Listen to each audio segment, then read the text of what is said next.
الحمد لله رب المشرقين ورب المغربين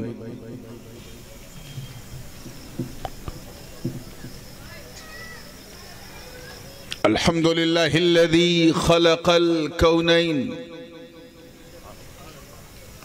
والصلاة والسلام على سيدنا ومولانا ومأوانا وملجأنا وذخرنا وفخرنا ونبينا ورسولنا وحبيبنا ومحبوبنا وقائدنا وقدوتنا وكريمنا ورحيمنا وشفيعنا يوم العرض على الله محمد المصطفى صلى الله تعالى عليه وسلم رسول الثقلين جد الحسن والحسين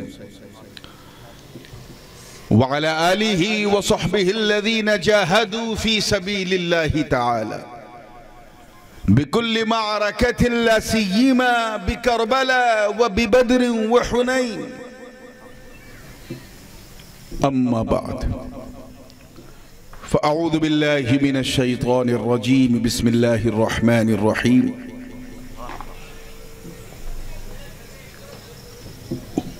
وَلَنَبْلُوَنَّكُمْ بِشَيْءٍ مِّنَ الْخَوْفِ وَالْجُوعِ وَنَقْصٍ مِّنَ الْأَمْوَالِ وَالْأَنفُسِ وَالثَّمَرَاتِ وَبَشِّرِ الصَّابِرِينَ الَّذِينَ إِذَا أَصَابَتْهُمْ مُصِيبَةٌ قَالُوا إِنَّا لِلَّهِ وَإِنَّا إِلَيْهِ رَاجِعُونَ أُولَئِكَ عَلَيْهِمْ صَلَوَاتٌ مِّن رَّبِّهِمْ وَرَحْمَةٌ وَأُولَئِكَ هُمُ الْمُهْتَدُونَ. صدق الله العلي العظيم. وبلغنا رسوله النبي الأمين الأمي الكريم ونحن على ذلك لمن الشاهدين والشاكرين والحمد لله رب العالمين.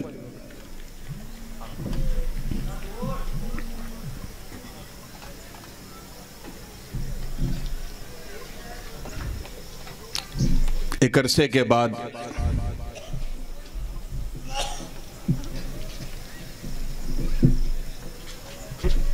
آپ کی محبت کی چھاؤں میں، تھوڑا سا دور رکھنا بھائی آواز آتی ہے اس کی،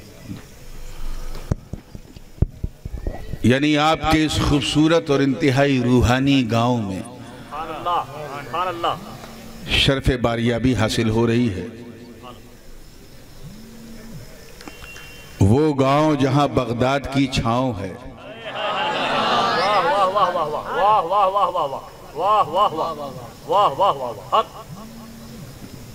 جہاں پیر پیراں میر میراں شاہ جیلاں قندیل نورانی محبوب سبحانی قطب سمدانی شاہباز لامکانی جدنا محی الدین ابو محمد عبد القادر جیلانی رضی المولا عنہ ورضاہ عنا وعنی کی خوبصورت یادگار ہے. اسی لیے تو یہ کوڑی نار ہے. دیر ضرور ہوئی ہے لیکن اندھیر نہیں. آج کافی تھکا ہوا تھا، اسی لیے ابھی بارگاہ میں باریابی نہیں ہوئی ہے. لیکن پھر میں نے سوچا صحیح مزدور تو وہ ہے جو پہلے مزدوری کرے پھر جو ہے پیسہ لے، پھر اپنا حق لے. اسی لیے میں نے ارادہ بدلا. میں نے کہا پہلے پسینہ بہا لوں، پھر انشاءاللہ جانشین غوث اعظم کی بارگاہ میں حاضری، اس خواجہ قادری کی بارگاہ میں جس نے کاٹھیاواڑ کی سنگلاخ اور بے آب و گیاہ زمین میں قادری چمن آباد کیا، جیلانی انجمن آباد کی. اور اس واسطے سے کہ چوشہ مقدسہ کا سادات کوڑی نار شریف سے جو جینیٹک تعلق ہے وہ یہی ہے کہ وہ بھی رزاقی ہیں یہ بھی رزاقی ہیں، وہ بھی جیلانی ہیں یہ بھی جیلانی ہیں. اللہ تعالیٰ ان نسبتوں کو سلامت رکھے. اسی لیے جب میں یہاں آتا ہوں تو مجھے یہی فیل ہوتا ہے کہ میں اپنے ایک گھر سے نکل کے دوسرے گھر آیا ہوں۔ قابل مبارکباد ہیں عرس سرکار احمدی سرکار کے تمام منتظمین و اراکین اور بالخصوص ان کے روح رواں اور میرے انتہائی کرم فرما جناب سید محمد میاں قادری اور ان کے تمام احباب و اقربا جنہوں نے اس نامساعد ماحول میں، جہاں لوگ یہ کہتے ہیں کہ جلسہ کورونا، جلسہ کورونا، جہاں آس پاس ہو کورونا، وہیں پر پورے صبر و استقامت کا دامن تھام کے مولا حسین کا ذکر کرنے بیٹھے ہیں۔ سبحان اللہ، بے شک۔ اب ظاہر سی بات ہے کہ مہمان اپنے میزبان کی خواہش کے مطابق ہی چلتا ہے، اور باپو نے یہ قیامگاہ پہ آ کے کہی دیا کہ حضرت لوگ امام حسین کی شہادت تک تو بیان کرتے ہیں، آگے نہیں کرتے۔ کربلا کے بعد کیا ہوا اور شہادت کے بعد کیا ہوا اسے آپ کو بیان کرنا ہے۔ میں نے ہاں تو کر دی، لیکن بعد میں سوچا کہ جس کا چمن اجڑا ہے اسی کو یہ ذمہ داری دی گئی ہے کہ آپ کو اپنے اجڑے ہوئے چمن کی داستان بیان کرنی ہے۔ جس کی رگوں میں غیرت سادات کی ایک بوند بھی باقی ہے، اس کی ہچکیاں بن جاتی ہے جب وہ کربلا کے بعد کا شام غریبہ بیان کرتا ہے۔ میرے تو بس میں یہ کبھی نہیں رہا، میں نے بس ایک دو بار مجھے موقع ملا ہے اپنی پوری 18-19 سال کی تبلیغی اپنی جرنی میں کہ جب میں نے کربلا کے بعد کا منظر بیان کیا ہو، ہمت ہی نہیں ہو پاتی، اور اگر ہوئی بھی تو پھر شارٹسٹ وے پاسبل سے گزر کے کہیں نہ کہیں مصائب چھوڑ کے فضائل بیان کرنے لگا۔ لیکن آج سرکار خواجہ قادری کی بارگاہ میں ہوں، یہ حالت سجدہ میں ہے، اسے ذرا قیام میں کرو، وہ جو اس کا وہ ہے، ہاں پیروں کو ہوا نہیں چاہیے، چہروں کو ہوا چاہیے۔ سبحان اللہ۔ تو کوشش کروں گا کہ جتنا بھی بیان کر سکوں اس پس منظر کا تھوڑا بہت بھی حق ادا ہو جائے، اور آپ بھی میرے لیے دعا کیجئے گا کہ اپنے گھر کی اس دکھ بھری آپ بیتی کو میں بیان کرتے وقت، الفاظ کا سہارا لیتے وقت میرے دل و دماغ میں جو ہے جنگ نہ چھڑے۔ میں دیکھ رہا تھا کہ جب تک میں شروع نہیں ہوا تھا آدھے لوگ ادھر ادھر گھوم رہے تھے۔ میرا ایک مشہور زمانہ کلام بلبل مستجاب نے ابھی سنایا آپ کو، جناب معین صاحب نے، کہ شہادتوں کی سند کو حسین کہتے ہیں۔ یہ سنا نا آپ نے، لیکن کیسے سنا وہ میں دیکھ رہا تھا، مجھے بڑا افسوس ہو رہا تھا کہ آپ کس طرح سن رہے تھے۔ بہرکیف میں علی کے بابا کی شان میں، وہ علی جن کے در کے گدا ہیں ولی، جو تاجدار کرامت بھی ہے، شاہباز ولایت بھی ہے، تمام سیدوں کے دادا ہیں، فضیلتوں میں بہت زیادہ ہیں، اس خیبر شکن شاہ زمن، آفتاب نبوت کی دلکش کرن، ابو الحسن سیدنا علی بن ابی طالب کرم اللہ وجہ کی بارگاہ میں ایک منقبت، اور وہیں سے میں سلسلہ شروع کروں گا۔ مجھے یہ دیکھ کے باپو بہت خوشی ہو رہی ہے کہ امام حسن کے بچوں کے گاؤں میں امام حسین کا ذکر ہے، اور وہ بھی پورے حسینی رنگ اور ترنگ کے ساتھ۔ میرا وجدان کہتا ہے کہ آج دونوں کی روحانیت جو ہے وہ اس جلسے کی سرپرستی فرما رہی ہوگی۔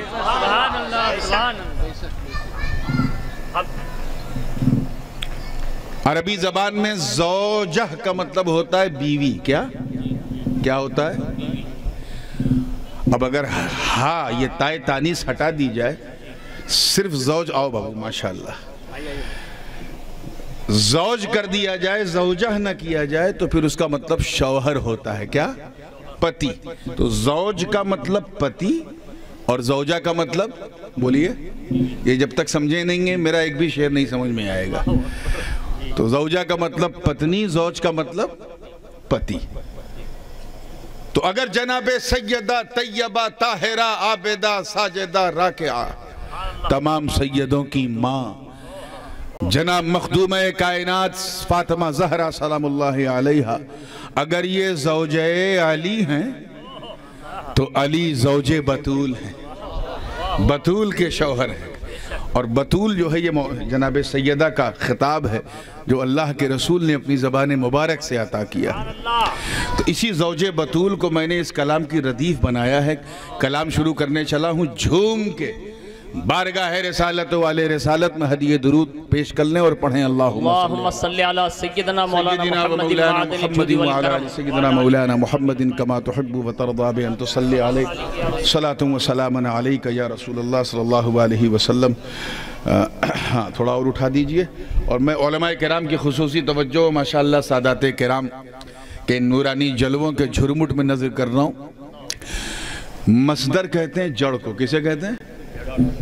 ہر جھاڑ کا جو مصدر ہے وہ اس کی جڑیں ہیں اور جو شاخیں ہیں وہ اس کی برانچز ہیں. اب توجہ. علی ہے مس علی ہے مس علی ہے مس در نسل رسول زوج بطول. علی کون ہے؟ علی ہے مصدر نسل رسول زوج بطول. علی ہے در نسل رسول زوج بطول. ارے نبی کے گھر کے ہیں اصل الاصول زوج بطول. نبی کے گھر.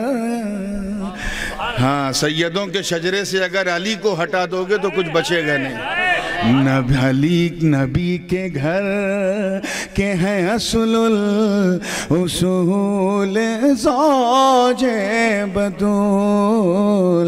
علی ہے مصدر نسل رسول زوج بطول. شعر دیکھیے گا کہ تمہیں سے نسل نبوت چلے تو حیرت کیا. کچھ لوگوں کو بڑی حیرت ہوتی ہے اور کہتے ہیں کہ یہ نبی زادے کب سے علی زادے ہو گئے اور علی زادوں کو نبی زادہ کیوں کہا جاتا ہے. میں نے قرآن سے جواب دیا ہے. جن لوگوں نے مباہلے کا وہ منظر سنا ہے بزرگوں سے کہ جب نجران کے عیسائیوں سے مباہلہ ہوا اور یہ ہوا کہ تم اپنے مردوں کو لاؤ انفسنا و انفسکم، تم اپنے نفسوں کو اپنی جانوں کو لاؤ، ہم اپنی جانوں کو لائیں گے. تو وہ تو اپنی جانوں کو لے کے آئے، بڑے بڑے ریورنڈ بشپ بڑے بڑے لوگوں کو. نبی کسی کو نہیں لائے، صرف علی کو لائے. اور جب علی کو پیش کیا تو دنیا سمجھ گئی کہ علی صرف علی نہیں ہیں، علی نفس محمد ہیں، علی جان محمد ہیں. تو بالکل اس مباہلے کے رنگ کو انفسنا و انفسکم کے اس راز کو ذہن میں رکھیے. اور شعر دیکھیے کہ تمہیں سے نسل نبوت چلے تو حیرت کیا. ارے مباہلے میں ہے نفس رسول زوج بطول. نعرہ تکبیر، نعرہ رسالت، نعرہ حیدری، حضور تاج العلماء. مباہلے میں ہے نفس رسول زوج بطول. شعر دیکھیے گا بطور خاص توجہ چاہوں گا کہ سکندری تیری نالین کا تصدق ہے. سکندری تیری نالین کا تصدق ہے ارے یہ مال و زر تیرے قدموں کی دھول زوج بطول یہ مال و زر تیرے قدموں کی دھول زوج بطول نبی کے گھر کے ہیں اصل الاصول زوج بطول شجاعتوں کی امانت ہے لا فتح کا راز سنا ہے نا آپ نے علی کے ذوالفقار مولا علی کی ارے یار گردن نہ گھماؤ منہ سے بولو نہیں سبحان اللہ نہیں جو میں پوچھ رہا ہوں وہ سنا ہے نا ذوالفقار کا ذکر سنا ہے اگر ہندی دیوناگری زبان میں کہا جائے تو دوئی دھاری تلوار جو ادھر سے کافروں کو کاٹتی تھی ادھر سے فاسقوں کو کاٹتی تھی منافقوں کو کاٹتی تھی ذوالفقار حیدری کوئی معمولی تلوار نہیں تھی وہ تلوار تھی جو لاہوتی فضاؤں سے گزری ملکوتی بزموں سے گزری فرشتوں کے مقدس ہاتھوں نے جسے سیقل کیا حور و غلمہ نے جس کے قبضے کو سجایا ارے غدیر کی پہاڑی پہ جو لہرائی دستے علی سے ٹکرائی آواز آئی لا فتح الا علی لا سیف الا ذوالفقار نہ علی جیسا کوئی جوان ہے نہ ذوالفقار جیسی کوئی تلوار ہے اس تلوار کو ذہن میں رکھیے اور شعر دیکھیے کہ شجاعتوں کی امانت ہے لا فتح کا راز ارے یہ بات کہتا ہے ہر با اصول زوج یہ بات کہتا نعرہ تکبیر نعرہ رسالت نعرہ حیدری یہ بات کہتا ہے ہر با اصول زوج بطول اور یہ حاصل کلام شعر نظر کر رہا ہوں توجہ ہے نا آپ لوگوں کی ہو سکتا ہے کہ آپ کو لگے یہ کیا ہے لیکن بات انشاءاللہ جب دل کو چھوئے گی نا تو آپ سب کہیں گے آپ نے ہم سب کی زبان ہم سب کے دلوں کا بھرم رکھ لیا بہت مشہور بات ہے غزوہ تبوک کے موقع پہ جب علی کو نبی نے وہیں چھوڑ دیا اور مولا علی رونے لگے کہ کاش ہمیں بھی ساتھ لے چلتے تو آقا علیہ السلام نے فرمایا انت توجہ چاہوں گا جامع ترمذی کی حدیث انت منی بمنزلت ہارون من موسیٰ اے علی تو میرے نزدیک ایسے ہی ہے جیسے ہارون موسیٰ کے نزدیک ولیکن لا نبی بعدی بس فرق یہ ہے کہ میرے بعد کوئی نبی نہیں ہوگا ہارون نبی تھے تو میرے بعد کوئی نبی نہیں ہوگا اب یہ حضور کا فرمان ہے سمجھ میں آ گیا اب شعر سنو حاصل کلام شعر یہ بات کہتا ہے ہر با اصول زوج بطول نبی پہ خط میرے سالت کا ہو گیا اعلان توجہ رہے اللہ کرے سمجھ میں آ جائے تو مزہ آ جائے نبی پہ خط میرے سالت کا ہو گیا اعلان وگر نہ آپ بھی ہوتے رسول زوج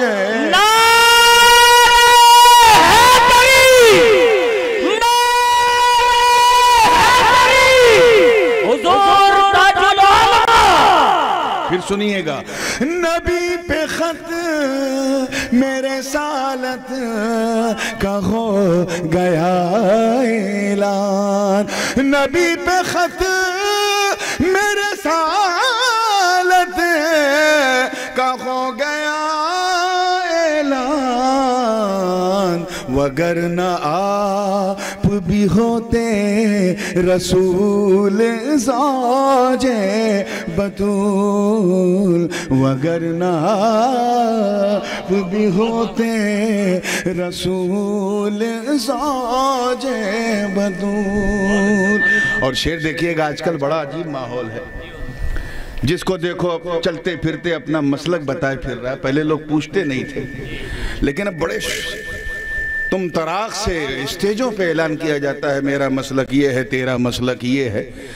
سیدوں کی بستی ہے تو میں چاہتا ہوں کہ سیدوں کا مسلک بتاؤں۔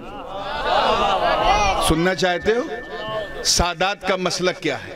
آگے سے لے کے پیچھے تک سب کی توجہ چاہوں گا اس شعر پہ، دیکھیے گا۔ اور یہ دعا بھی ہے، اگر آپ نے آمین کہہ دیا تو آپ کا نام ہو جائے گا، ہم سارے سیدوں کا کام ہو جائے گا۔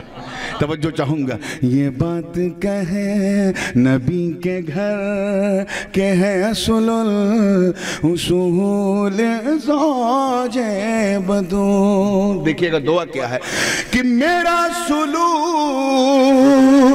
ہو مولائیت کے مسلک پر۔ ذرا زور سے ایسا کہو کہ لگے کہ کوڑی نار شریف میں یہ شعر پڑھا جا رہا ہے۔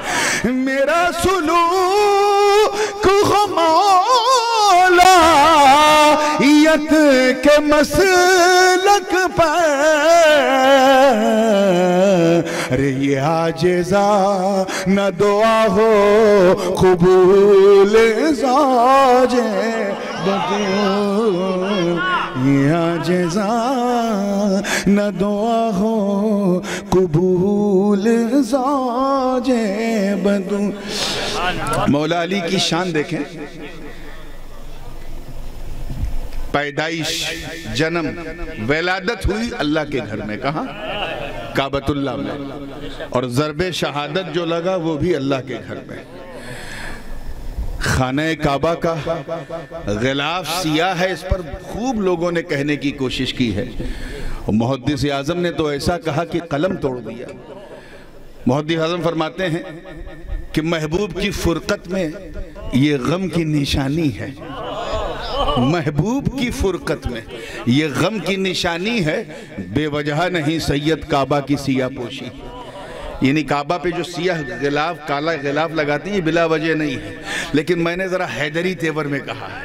دیکھیے گا، توجہ چاہوں گا کہ خدا کے گھر میں ولادت، خدا کے گھر میں شہید، خدا کے گھر میں ولادت، خدا کے گھر میں شہید ہے، اس لیے دل کعبہ ملول زوج بدو ہے، اس لیے دل کعبہ ملول زوج۔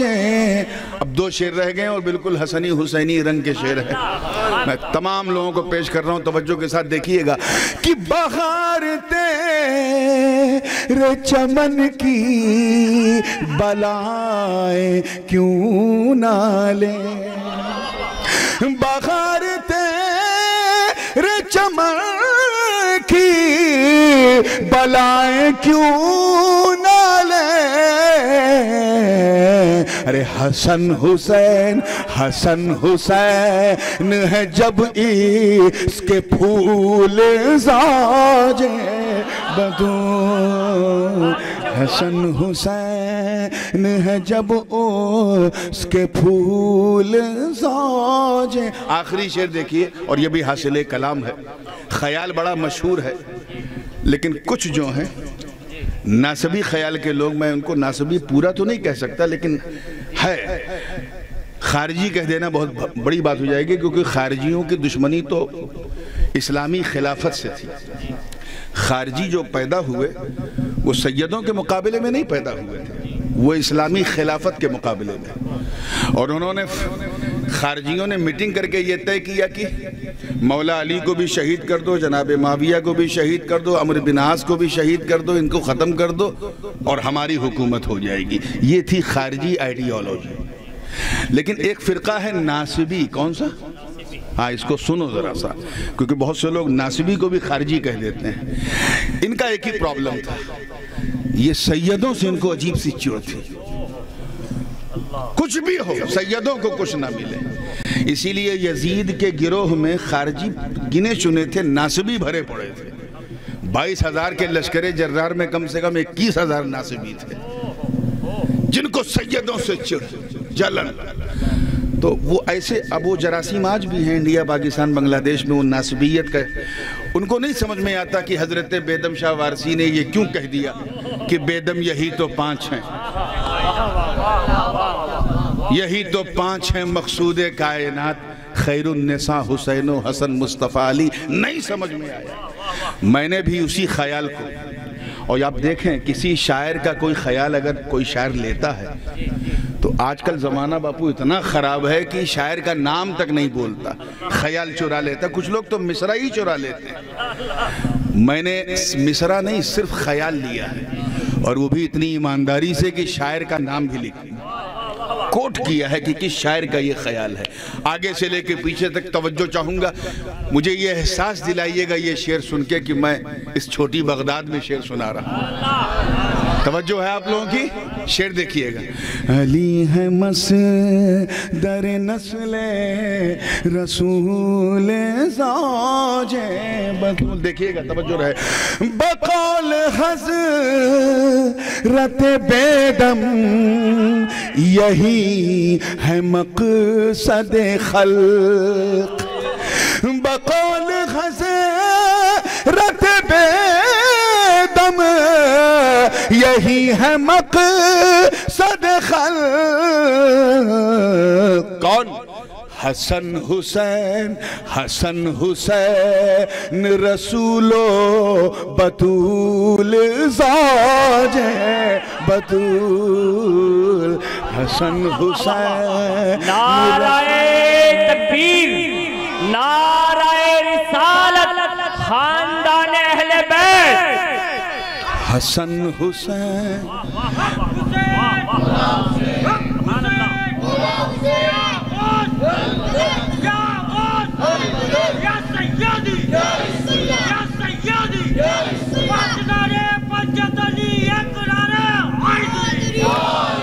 ماشاءاللہ اب محسوس ہوا کہ جتنا موسم گرم ہے اس سے زیادہ ماحول گرم ہے، اور کیوں نہ گرم ہو، جب مولا حسین کا کرم ہوتا ہے تو ہر حسینی گرم ہوتا ہے۔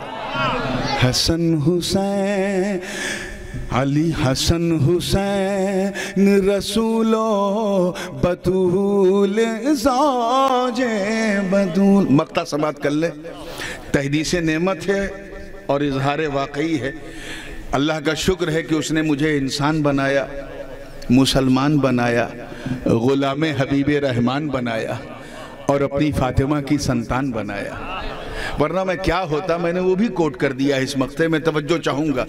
خار کہتے ہیں کاٹے کو، اور دیکھیے میں نے قافیہ کیا لیا ہے، جو لوگ شعر و سخن سے تعلق رکھتے ہیں لطف لیں گے۔ مقطع کا شعر ہے کہ علی ہے مصدر نسل رسول زوج بطول، توجہ، کہ زخ نصیب ملی نور کو تیری خوشبو، اور زور سے، زخ نصیب ملی نور کو تیری خوشبو، اگر نہ ہو، اگر نہ ملتی، اگر نہ ہو تا یہ خارے ببول زوج بطول، ببول کا کاٹا ہوتا اگر یہ نسبت نہ ہوتی، اگر نہ ہو تا یہ خارے ببول زوج بطول، علی ہے مصدر نسل رسول زوج بطول۔ پوری وفاداری کے ساتھ درود پاک پیش کر لے۔ اللہم صلی علی محمد معدن الجود والکرم وعلی آلہ وصحابہ وبارک وسلم، صلاۃ و سلام علیہ۔ سٹ کے بیٹھے ہیں، کچھ لوگ ڈٹ کے بیٹھے ہیں، اور کچھ کورونا کی وجہ سے ذرا ہٹ کے بیٹھے ہیں. شری لنکا کا نقشہ بنائے ہوئے ہیں بھارت کے نقشے کے نیچے. ایک مرتبہ پھر جی لگا کے درود پاک پڑھ لیں. صلی اللہ علی النبی امی والہ صلی اللہ علیہ وسلم صلاۃ و سلام علیک یا رسول اللہ صلی اللہ علیہ وسلم. Without any further delay, because we already got delayed from our scheduled time. بھارتی ریل کی طرح ہم لوگ بھی کہیں نہ کہیں اپنے نردھارت سمے سے تھوڑا ولمب ہیں. اس لیے بہت تیزی کے ساتھ as soon as possible میں موٹر وے پہ آؤں گا حصول برکت کے لیے. سب سے پہلے جس آیے مبارکہ کی تلاوت کا شرف حاصل کیا اس کا سیدھا سلیس ترجمہ سن لیں. ارشاد ربانی ہے، ہم ضرور تمہیں آزمائیں گے. Definitely we will examine. ضرور undoubtedly تمہیں آزمائیں گے چیزوں سے. من الخوف،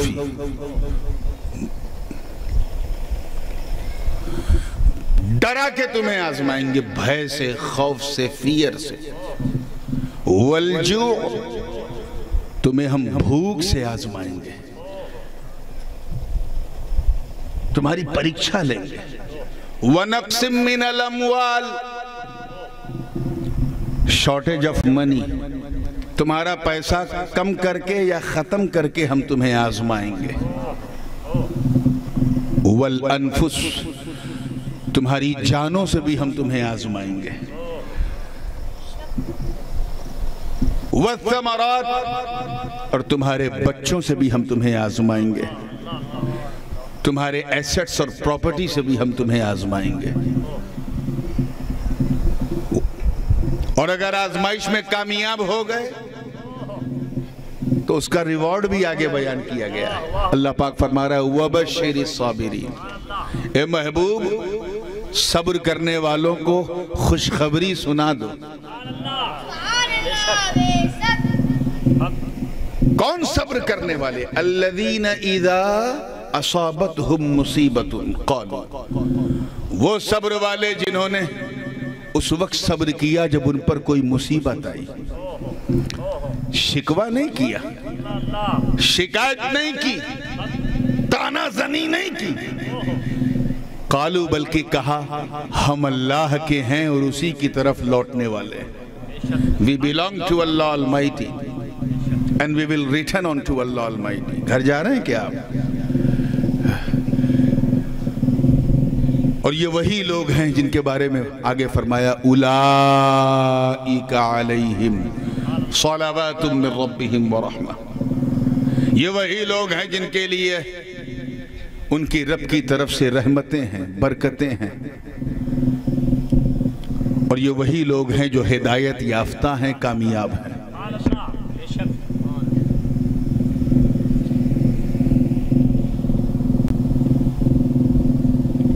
اس آیت سے یہ تو کلیئر ہو گیا. اس سے پہلے کہ میں مابعد کربلا کی طرف جاؤں اور تھوڑے سے حوصلے سے کچھ کوشش کر کے بیان کر سکوں، اس کا یہ پس منظر جاننا ضروری ہے. یہ ایک دم کلیئر ہو گیا کہ یہ دنیا انٹرٹینمنٹ کی جگہ نہیں، امتحان گاہ ہے، پریکشالے ہے. ایگزامینیشن ہال کے جو حالات ہوتے ہیں نا وہ اس دنیا کے ہیں. ہم سب کو امتحان دینا ہے. آج کل بھی لوگ دے رہے ہیں، کچھ نیٹ کا دے رہے ہیں، کچھ ریڈ کا دے رہے ہیں. دے رہے ہیں کہ نہیں؟ پیپر ورک والا امتحان. ہماری آزمائش ہوتی رہتی ہے، اللہ پاک ہمیں آزماتا رہتا ہے. بلکہ ایک مقام پہ تو رب تعالیٰ نے فرمایا، کیونکہ یہ پینڈیمک کا دور ہے، اور بڑی معذرت کے ساتھ باپو میں خلط مبحث کر رہا ہوں، کیونکہ اس وقت پوری دنیا ایک ویشوک مہاماری کا شکار ہے. تھوڑا تھوڑا سا اس کے تعلق سے بھی میں چاہتا ہوں اپنے نوجوانوں کو ایک اسلامی میسج بھی دیتا ہوا آگے بڑھوں. یہ میسج سمجھ میں آ جائے گا تو کردار حسین سمجھ میں آ جائے گا. اللہ پاک کا ارشاد ہے وَاتَّقُوا فِتْنَةً لَا تُصِيبَنَّ الَّذِينَ ظَلَمُوا مِنْكُمْ خَاصَّةً وَاعْلَمُوا أَنَّ اللَّهَ شَدِيدُ الْعِقَابِ. یہ جو باتیں ہیں نا ان کو ذرا کان لگا کے اور دل تھام کے سنیے گا تاکہ کوئی جملہ پھسلنے نہ پائے.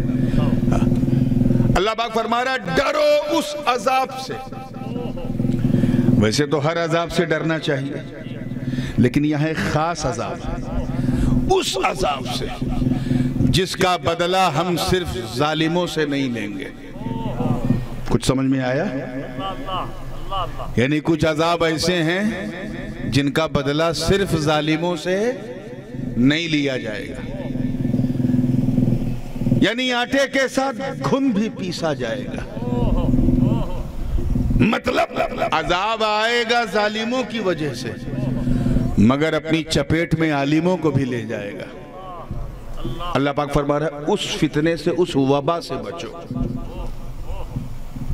پہلی گائیڈ لائن اللہ کی یہ ہے اس وبا سے بچو. اس فتنے سے آئے گا فاسقوں کی وجہ سے لیکن عاشقوں کو بھی لقمہ اجل بنا دے گا. آئے گا کافروں کی وجہ سے لیکن مومنوں کو بھی لے جائے گا. آئے گا جابروں کی وجہ سے مگر کئی صابروں کو بھی لے جائے گا. آگے ارشاد ہے وَعْلَمُوا أَنَّ اللَّهَ شَدِيدُ الْعِقَابِ. اور جان لو کہ اللہ سخت بدلہ لینے والا ہے. ہم جب کبھی سرکردہ ہوتے ہیں جب کبھی ہم اپنی روش اسلامی روش سے پھر جاتے ہیں جب ہم اپنا ٹریک چینج کر لیتے ہیں تو اللہ پاک تنبیہاً ہم پر ایسی وبائیں مسلط فرماتا ہے.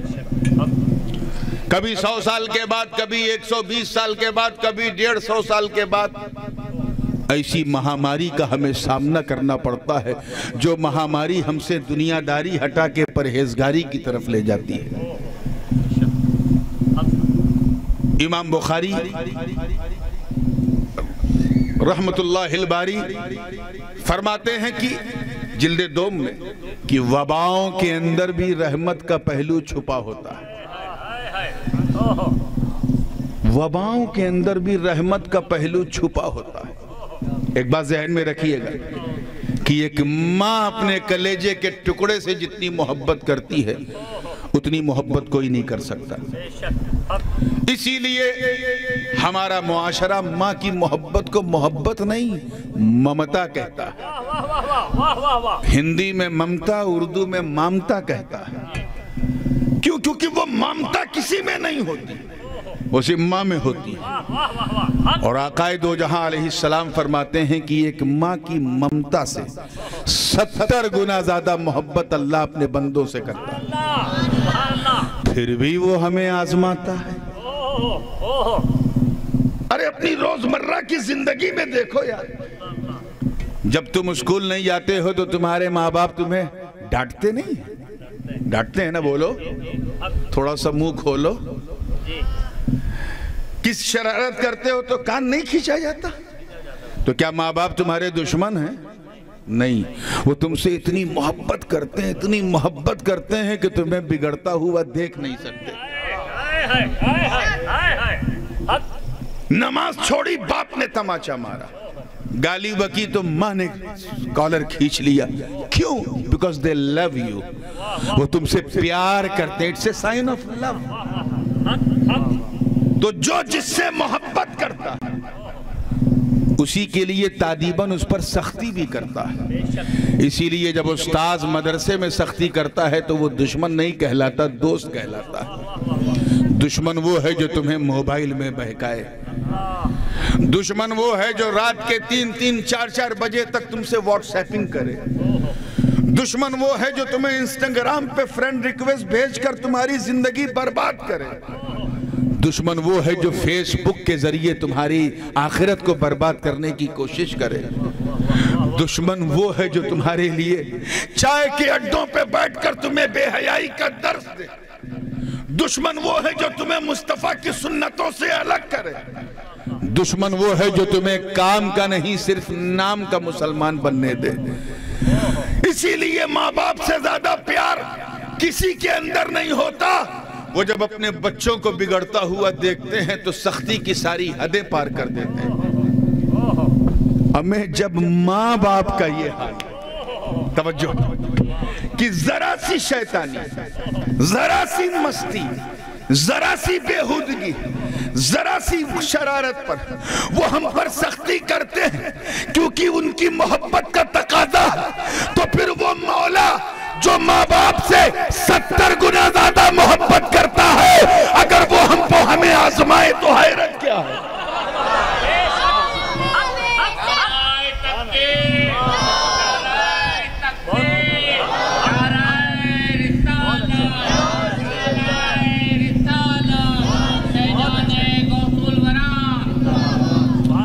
اللہ تعالیٰ نے فرعون کو نہیں آزمایا، اللہ کا دشمن تھا۔ نمرود کو نہیں آزمایا، ابراہیم خلیل اللہ کو آزمایا۔ فرعون کو نہیں آزمایا، موسیٰ کلیم اللہ کو آزمایا۔ حامان و شداد کو نہیں آزمایا، شعیب و موسیٰ کو آزمایا۔ کسی جابر کو نہیں آزمایا، ایوب صابر کو آزمایا۔ ارے مکہ کی گلیوں میں ابو جہل، ابو لہب، عتبہ شیبہ، امیہ بن خلف ٹھاٹھے مار کر ہنستے تھے، اللہ نے انہیں نہیں آزمایا، اپنے محبوب سورت والضحیٰ والے مصطفیٰ کو آزمایا۔ راہوں میں کانٹے بچھتے رہے، خدا آزما رہا ہے۔ طائف کی زمین پر نبی کا سینے علم نشرہ لولوہان ہے، مولا آزما رہا ہے۔ مکے کی گلیاں تنگ ہو گئی، آزمائش جاری ہے۔ مدینے کا سفر ہجرت کرنا پڑا، آزمائش جاری ہے۔ بدر و احد، خیبر و خندق میں مصطفیٰ کو تلوار اٹھا کر دفاع کرنا پڑا، آزمائش جاری ہے۔ کیوں؟ کیونکہ آزمایا اسی کو جاتا ہے جسے چاہا جاتا ہے، جسے پیار کیا جاتا ہے۔ اے حسین، تیری شہادت کو سلام، تیری محبوبیت کو سلام، تیری محبت کو سلام، تیری آزمائش کو سلام۔ ہم سمجھ گئے کہ آپ کل بھی حق پہ تھے، آج بھی حق پہ ہیں۔ صبح قیامت نکلتا سورج تیری حقانیت کو سلام کرے گا، کیونکہ دشت کربلا میں یزید جابر کو نہیں، حسین صابر کو آزمایا۔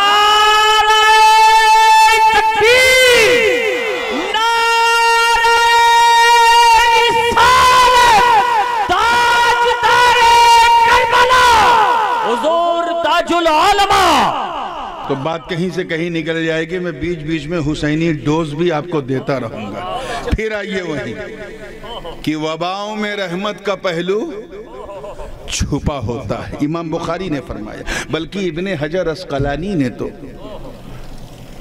ایک کتاب باقاعدہ لکھی، بذل الماعون فی فضل الطاعون، عربی میں کتاب ہے، اس کے اندر ایک باقاعدہ ایک باب ہے، اس باب کا نام ہے وَمِن فَوَائِدِ الطَّوَاعِین، وباؤں کے فائدے کے بارے میں۔ کچھ سمجھ میں آ رہا ہے؟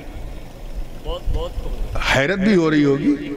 نقصان تو ہم جانتے ہیں، کتنے گھروں کا چراغ بجھ گیا اس کووڈ-19 میں، بوڑھے تو بوڑھے کتنے جوان چلے گئے، کتنی مائیں بے سہارا ہو گئیں، کتنی عورتیں بیوہ ہو گئیں، کتنے بچے یتیم ہو گئے، لقمہ اجل بن گئے، اجل کا کاری زخم ان کے سینے پہ لگ گیا، کتنوں کے کاروبار تہس نہس ہو گئے، کتنے برسر روزگار بے روزگار ہو گئے، نقصان، کتنے ایئرپورٹ بند ہو گئے، کتنے ملک کرائسس میں آ گئے۔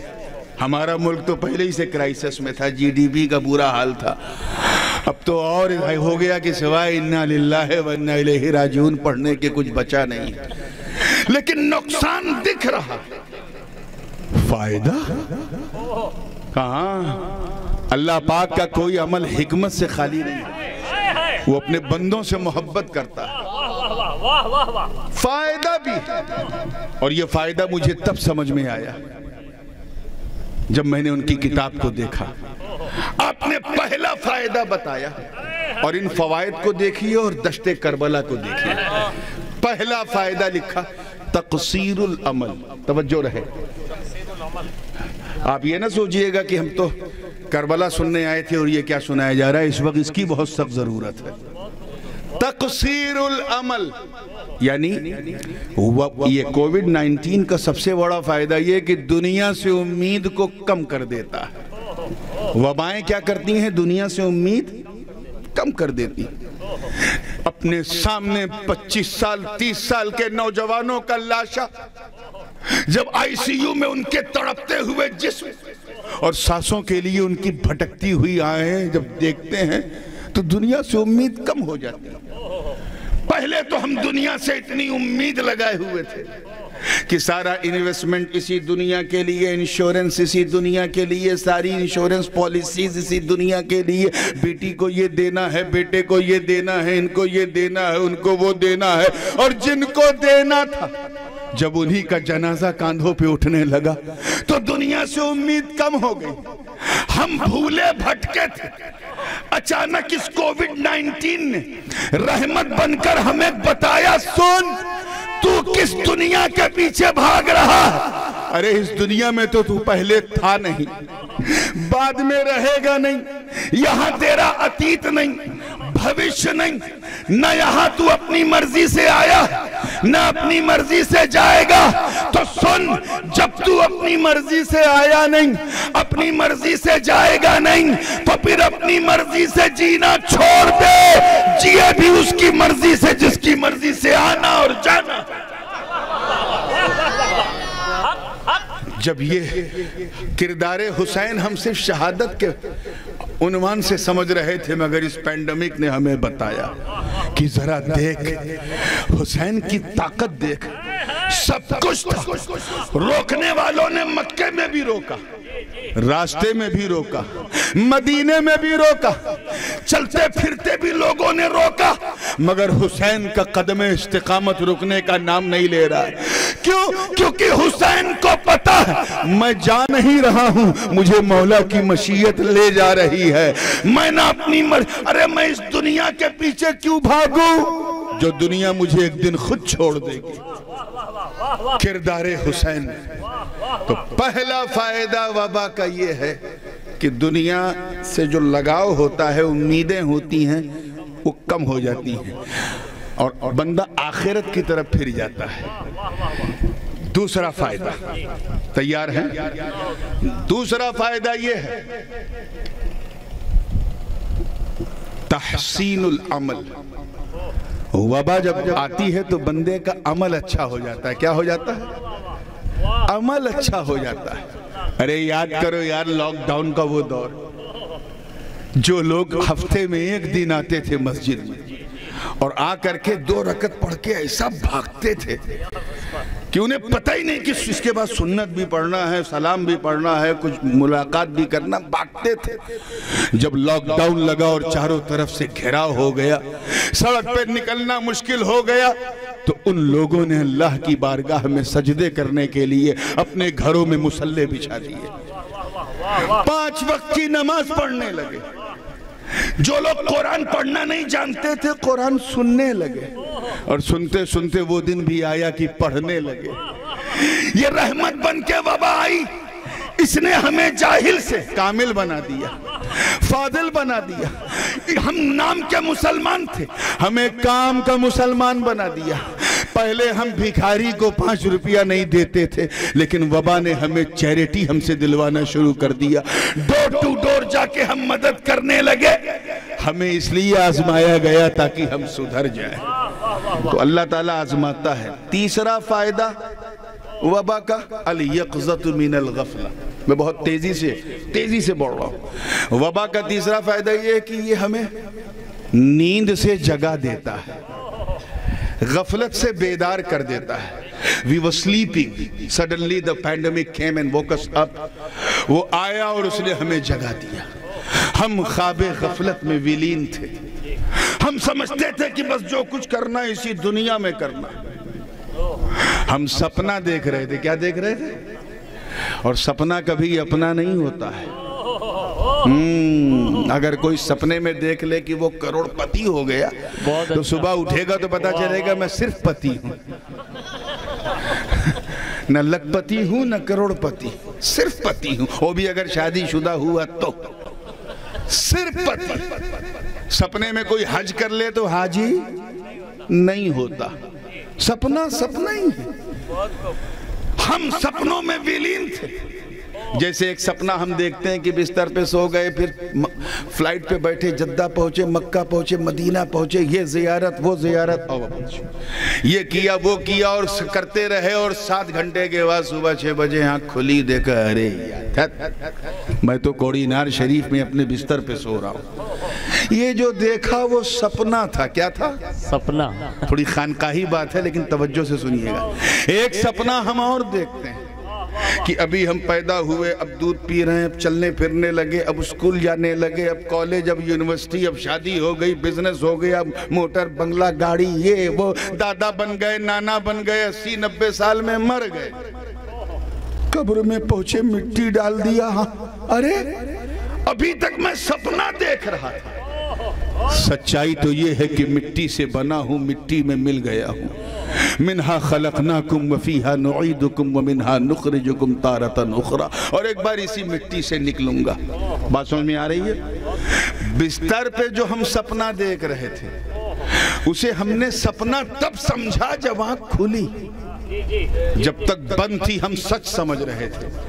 ایسے ہی اس سپنے کو ہم ابھی سب سچ سمجھ رہے ہیں، سپنا تب سمجھیں گے جب آنکھ بند ہوگی۔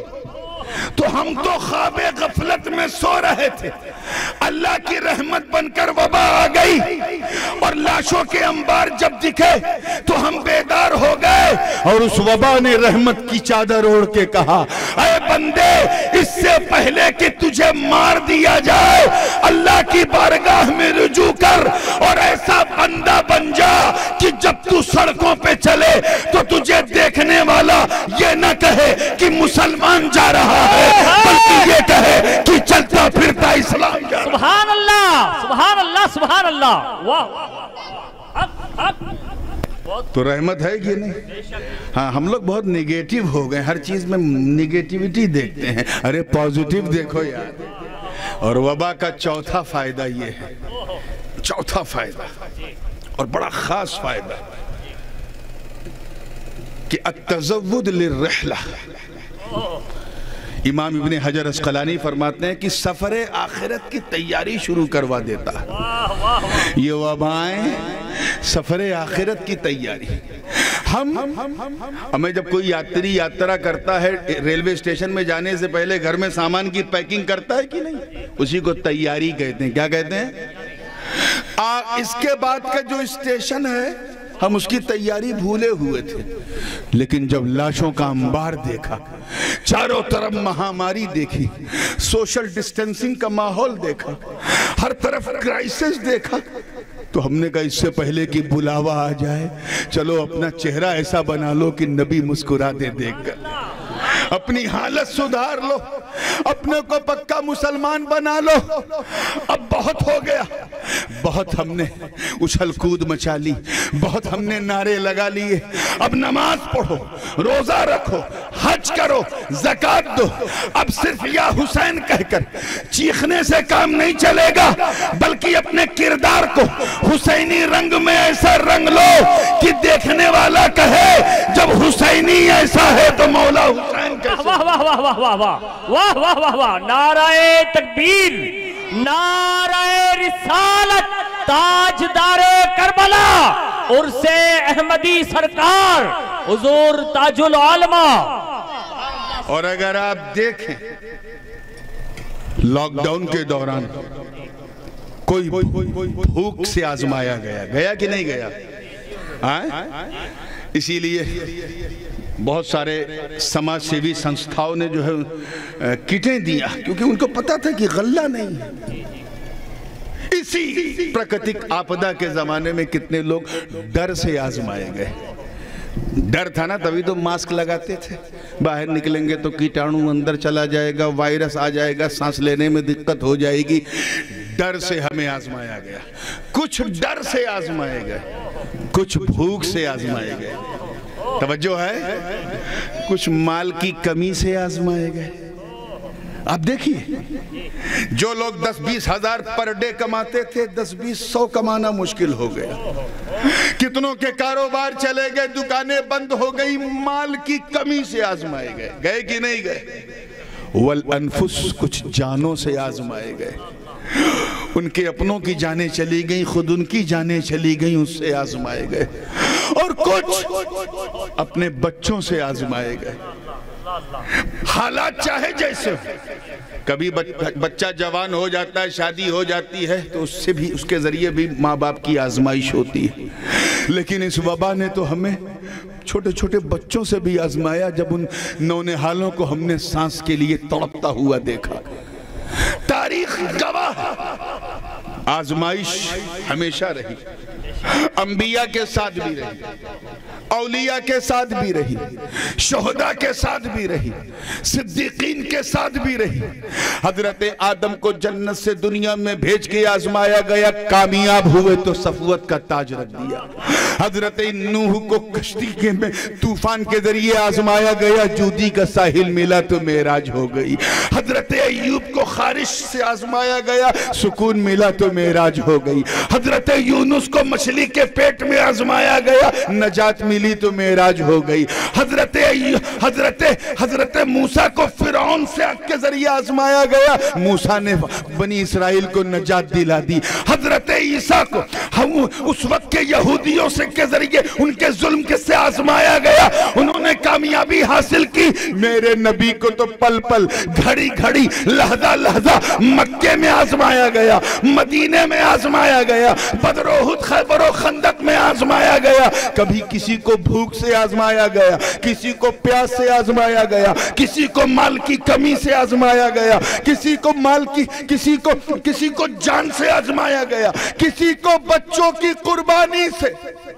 مگر اے حسین تیری قربانی کو سلام, اے حسین تیرے ایثار کو سلام, اے حسین تیرے استشہاد کو سلام, اے آقا حسین آپ کی استقامت کو سلام, اے مولا حسین آپ کی جرأت و بے باکی کو سلام, آپ کی شان عبدیت و بندگی کو سلام. آپ کا ذکر ہم صبح قیامت تک اس لیے کرتے رہیں گے کہ کوئی ایک چیز سے آزمایا گیا, کوئی 2 چیز سے, زیادہ سے زیادہ 3 چیز سے, مگر مولا حسین آپ نے پریوار سہت 3 دن تک بھوکا پیاسا رہ کر, 1-2 دن سے نہیں بلکہ آپ کو صرف 3 دن میں 5 کے 5 چیزوں سے آزمایا گیا. اسی لیے تو سرخرو حسین ہو گئے, کامیاب حسین ہو گئے, اور اتنے کامیاب ہوئے کہ غریب نواز نے کہا شاہ ہست حسین, بادشاہ ہست حسین, دین ہست حسین, دی پناہ ہست حسین, سرداد نداہ دست در دست یزید, حقا کے بنا لا الہ ہست حسین. یہ جو اشعار ہیں ان کی تشریحات خود ایک عنوان رکھتی ہے, میں اس کی تفصیل میں نہیں جاؤں گا. میں بہت تیزی سے آگے بڑھ رہا ہوں. ہند کا راجہ کہہ رہا ہے, کس کو؟ جنت کے راجہ کے لیے. جو خود شاہ ہے وہ حسین کو شاہ کہہ رہا ہے, جو خود بادشاہ ہے وہ غریب نواز حسین کو بادشاہ کہہ رہا ہے, جو خود بھارت میں دین بن کے آیا ہو وہ معین الدین حسین کو دین کہہ رہا ہے, جو خود دین کا رکھک بن کر اجمیر سے لے کر بنگال تک چلتا پھرتا رہا ہو, اس غریب نواز کو, وہ غریب نواز مولا حسین کو دی پناہ ہست حسین کہہ رہا ہے. ارے جس نے شرک اور کفر کے شیش محل کو توحید کے نغموں سے بھر دیا ہو, حق و صداقت کی اس نشانی, وہ غریب نواز مولا حسین کو کہہ رہا ہے حقا کے بنا لا الہ ہست حسین. اب تو سمجھ جاؤ کتنے مہان ہیں حسین, کتنے بے مثال ہیں حسین, کتنے لاجواب ہیں حسین, کتنے شاندار ہیں حسین. ایک بات, میں شعر کی تشریح تو نہیں مقصود ہے, لیکن ایک بات میں اس میں کہنا چاہ رہا ہوں, اس کو ضرور ذہن میں رکھیے گا. غریب نواز کی کرامت دیکھو, کرامت دیکھو کہ جس لائن میں جس مصرے میں امام حسین کا ذکر ہے وہاں یزید غائب ہے. دیکھئے گا شاہ ہست حسین بادشاہ ہست حسین حسین ہیں یزید غائب. دینست حسین دی پناہ ہست حسین دوسری لائن میں حسین ہیں 2 بار یزید غائب ہے. سرداد نداد دست در دست یزید سر دے دیا مگر ہاتھ نہیں دیا یزید کے ہاتھ میں. یہاں یزید ہے تو حسین نے آنا مناسب نہیں سمجھا. اور حقہ کے بنائے لا الہ ہست حسین یہاں حسین کا نام ہے تو یزید زور سے بولو. اب ذرا دیکھیں کتنے لوگ کیچ کرنے بیٹھے ہیں. ارے جو غریب نواز اللہ کرے سمجھ میں آ جائے جو معین الدین ایک مصرے میں ایک لائن میں حسین کو یزید کے ساتھ جمع نہ کرے وہ ایک دل میں حسین اور یزید کو اکٹھا. واہ واہ واہ واہ نعرہ تکبیر نعرہ رسالت خواجہ کا ہندوستان. ماشاءاللہ. اب لگ رہا ہے کہ یہ سننے والے سنی نہیں سنت والے سنی بیٹھے. ورنہ تو یہی چل رہا تھا. توجہ کے ساتھ وہ حسین 3 دن کی مدت میں 5 مرحلے سے گزر گئے. اب دیکھ 3 دن کی پیاس ہے بے آس ہے. وہاں بھوک سے بھی آزمایا گیا حسین کو پیاس سے بھی خوف سے بھی کہ 22,000 کا لشکر ہے. مال کی کمی سے بھی مال تو چھوڑو پانی تک نہیں تھا. بچوں سے بھی جانوں سے بھی آزمایا گیا. ایک ایک کر کے آزمایا جا رہا ہے. ابن عمیر سے لے کے حبیب بن مظاہر ان سے لے کر کے حضرت حر الرماحی ان سے لے کر کے بنی اوشجا کے جوانوں اور برادران جابر اور برادران عباس در والوں کی جان لے لے کے آزمایا گیا. پھر نوبت آئی گھر والوں کی ان کی بھی جانیں لے کے حسین کو آزمایا گیا. آپ سنتے آ رہے دہرانا نہیں. قاسم کی جوانی لوٹ کے آزمایا گیا. علی اکبر کے لاشے کو تیغ کے حوالے کر کے آزمایا گیا. اور محبت کے بچپن کو چھین کے آزمایا گیا. حضرت عباس باوفا کے ہاتھوں کو کاٹ کر حرملہ نے اپنے تیروں سے جو زخم پہنچایا اس زخم سے مولا عباس کو آزمایا گیا. رب کی بارگاہ میں سجدہ شکر ادا کرتے ہوئے آخری سجدہ کرتے ہوئے آقا حسین کو آزمایا گیا. جناب سجاد کو بیماری سے آزمایا گیا. حضرت شہربانو ام اعلیٰ کو سہاگ اجڑتے ہوئے آزمایا گیا. جناب سکینہ کو علتش اور پیاس کی صدا بلند کرتے ہوئے آزمایا گیا. حضرت علی اصغر کے بچپن کو چھینتے ہوئے آزمایا گیا. جناب شہزادے گلگ قبا کے چمن کو اجاڑ کے آزمایا گیا. ایک عجیب و غریب کیفیت تھی. اسی لیے تو دنیا حسین کی یاد کو مناتی ہے. اصحاب کہف کے واقعے کو قرآن نے عجیب کہا ہے. عجیب ان اصحاب الکہف والرقیم کانوا من آیاتنا عجبا. اللہ پاک فرما رہا ہے کہ اصحاب کہف اور رقیم جو ہیں وہ ہماری نشانیوں میں سے بڑی عجیب و غریب ہیں. لیکن آقا حسن بصری فرماتے ہیں رب عزت کی قسم جس کے قبضہ قدرت میں میری جان بے شک اصحاب کہف کا واقعہ عجیب ہے. مگر دشت کربلا میں جو حسین کے ساتھ ہوا وہ واقعہ کائنات ارض گیتی کا سب سے عجیب واقعہ. اور عجیب اس لیے کہ حسین پاورلیس نہیں پاورفل تھے. طاقت سے کم نہیں طاقتور تھے. مگر حسین نے کرامت نہیں استقامت دکھائی. استقامت دکھائی. ورنہ آپ سوچو وہ حسین جن کا بچپن دوش پیمبری پہ گزرا ہو جنہوں نے فاطمہ زہرا کا دودھ پیا ہو، جنہوں نے اپنے بھیا حسن مجتبیٰ کے ہاتھ پر ہاتھ رکھ کر بیعت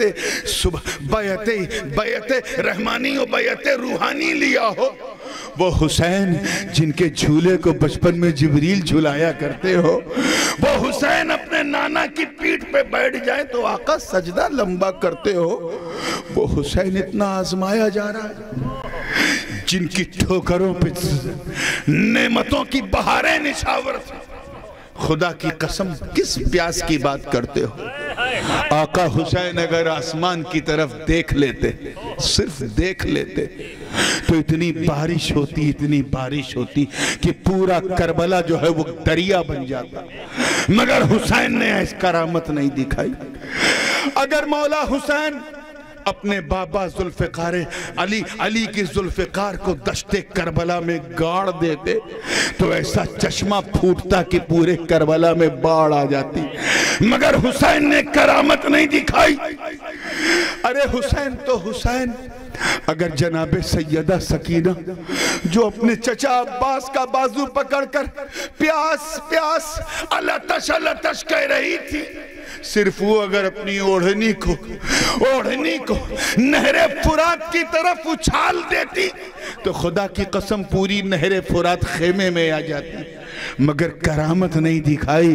ارے یہ تو بات حسین کی ہے، اہل بیت نبوت کے سب سے چھوٹے ممبر، سب سے صغیر حضرت علی اصغر، تاریخ گواہ ہے کہ کسی نے کربلا کے تپتے ہوئے رڑ میں انہیں زمین پہ نہیں بٹھایا۔ تم چاہے اہل سنت کی تاریخ پڑھو یا اہل تشیع کی پڑھو، یہاں تک کہ نواسب اور روافظ یا خوارج جس کی چاہو پڑھو، کسی نے نہیں لکھا کہ وہ نیچے تڑپتے ہوئے بیٹھے تھے۔ سب نے یہی کہا، چاہے ابن جریر ہوں یا ابن خلدون ہوں یا ابن ہشام ہوں، چاہے حضرت صدر الافاضل ہوں، سب نے لکھا کہ وہ تو گود میں تھے۔ کہاں؟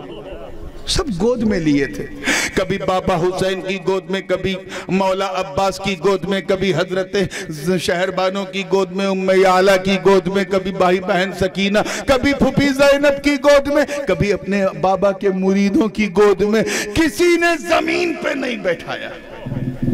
رات جب زیادہ ہو جاتی تھی، لوگ تھک جاتے تھے تو ایک کپڑا باندھا جاتا تھا دونوں طرف سے، اس کپڑے میں جناب علی اصغر کو جھولا بنا کے لٹا دیا جاتا تھا۔ زمین پہ کسی نے نہیں بیٹھایا۔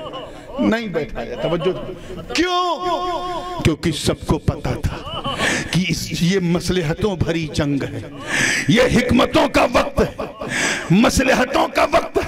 یہ ابھی صرف 6 ماہ کے ہیں، انہیں اس جنگ کی حکمتیں نہیں پتا، مصلحتیں نہیں پتا ہیں۔ یہاں کرامت نہیں، استقامت دکھانا ہے۔ کہیں ایسا نہ ہو کہ اگر انہیں زمین پہ بٹھا دیا گیا اور وہیں سے بیٹھے بیٹھے یہ اگر اپنے بابا حسین کے سوکھے مرجھائے ہونٹوں کو دیکھ کر بے چین ہو گئے اور اسی بے چینی میں اپنے پاؤں کی ایڑی اگر دشت کربلا میں رگڑ دیتے تو اسماعیل کا پوتا ہے، کہیں دوسرا زمزم نہ جاری۔ واہ واہ واہ واہ، نعرہ تکبیر، نعرہ رسالت، خاندان پنجتن پاک۔ کرامت نہیں دکھائی۔ آپ ذرا خیال کریں، امام حسین کے بیٹے کے بیٹے کے بیٹے کے بیٹے کے بیٹے کے بیٹے کے بیٹے ہیں غریب نواز۔ یہاں بھی تو پہرا لگا تھا انا ساگر میں، تفصیل میں جانے کا موقع نہیں۔ 1 سیکنڈ صبر نہیں کیا غریب نواز نے، 1 سیکنڈ نہیں، فوراً اپنے خادم سے کہا جاؤ یہ تشت لے کے جاؤ، یہ کاسا، یہ گاگر، اور انا ساگر سے کہہ دو تجھے حسن سنجری نے بلایا ہے۔ پورا ساگر میرے خواجہ کے گاگر میں آ گیا۔ اے آقا حسین، آپ نے ایسا کیوں نہیں کیا؟ آپ کے گھر کے بچے بغداد میں کرامت دکھائیں، اجمیر میں کرامت دکھائیں، کلیر میں کرامت دکھائیں، دہلی میں کرامت دکھائیں، کچھوچے میں کرامت دکھائیں، احمد آباد میں کرامت دکھائیں، کوڑی نار میں کرامت دکھائیں، آپ کے گھر والے کرامت دکھائیں، آقا حسین آپ نے کرامت کیوں نہیں دکھائی؟ میں اسی خیال میں الجھا تھا کہ رہنمائی ہوئی، آواز آئی کہاں سن، توجہ چاہوں گا، سن سن۔ تو یہ دیکھ رہا ہے نا کہ غریب نواز نے کرامت دکھائی، حسین نے نہیں دکھائی، وہ اس لیے کیونکہ دونوں کی ڈیوٹی الگ، مقصد ایک ہے، ٹارگٹ ایک ہے، ڈیوٹی الگ، اور اس ڈیوٹی میں چھپی ہوئی بیوٹی بھی الگ ہے، الگ ہے، دونوں کی ڈیوٹی الگ۔ غریب نواز، توجہ چاہوں گا آگے سے لے کے پیچھے تک، خواجہ غریب نواز بھارت میں اسلام بچانے نہیں پھیلانے کے لیے آئے تھے، توجہ چاہوں گا، کیا کس لیے آئے تھے؟ پھیلانے کے لیے، اور مولا حسین کربلا اسلام بچانے کے لیے آئے تھے، پھیلانے کے لیے چمتکار ضروری ہے، چمتکار ضروری ہے، اور بچانے کے لیے صبر و ایثار ضروری ہے، پھیلانے کے لیے کرامت ضروری ہے، کرامت جو خواجہ نے دکھا دی، اور بچانے کے لیے استقامت ضروری ہے جو جنت کے راجہ نے دکھا دی۔ واہ واہ واہ واہ واہ واہ واہ واہ واہ واہ واہ، حق حق